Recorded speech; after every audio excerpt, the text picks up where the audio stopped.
Hello అండి, welcome back to our channel Kalpana's basket. ఈరోజు నేను మీకు తోటకూర పప్పు చేసి చూపించబోతున్నానండి. అది కూడా కుక్కర్లో.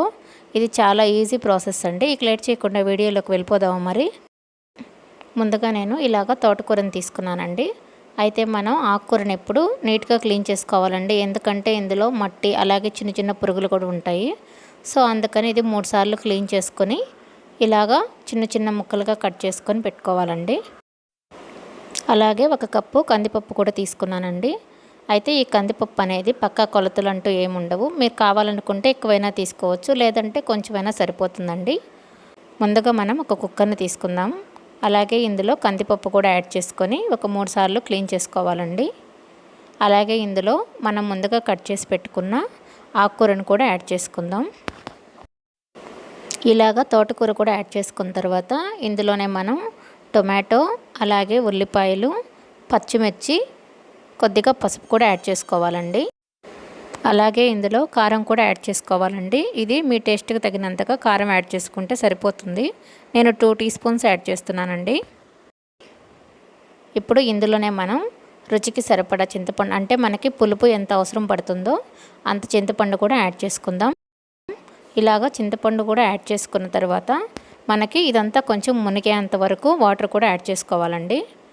ఇలాగ వాటర్ని కూడా యాడ్ చేసుకున్న తర్వాత మనం కుక్కర్ మూత పెట్టేసి ఒక 4 to 5 విజిల్స్ రానివ్వాలండి. 5 విజిల్స్ అయిపోయాయండి. ఒకసారి కుక్కర్ మూత ఓపెన్ చేసి చూద్దాము. చూసారా, తోటకూర, కందిపప్పు అలాగే మనం యాడ్ చేసిన ఉల్లిపాయలు, టమాటాలు కూడా బాగా కుక్ అయిపోయాయండి.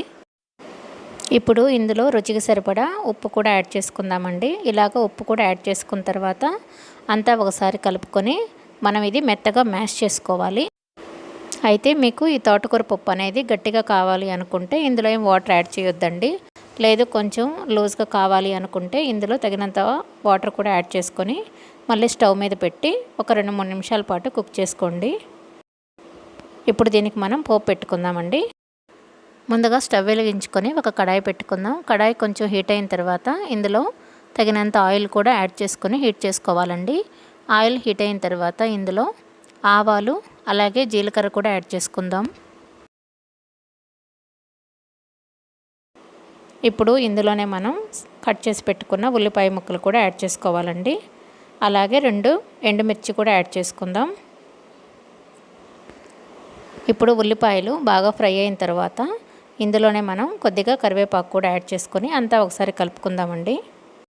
ఇలా పోపు రెడీ అయిన తర్వాత మనం ముందుగా కుక్ చేసి పెట్టుకున్న తోటకూర పప్పులో ఈ పోపు యాడ్ చేసుకుంటే సరిపోతుందండి. అంతే, ఎంతో రుచికరమైన తోటకూర పప్పు రెడీ అయిపోయింది. మీకు ఈ రెసిపీ నచ్చిందని అనుకుంటున్నానండి. మీకు కనుక ఈ రెసిపీ నచ్చినట్లయితే ప్లీజ్ లైక్ చేయండి, షేర్ చేయండి. అలాగే మన ఛానల్ని సబ్స్క్రైబ్ చేయండి. Please subscribe my channel and please support me.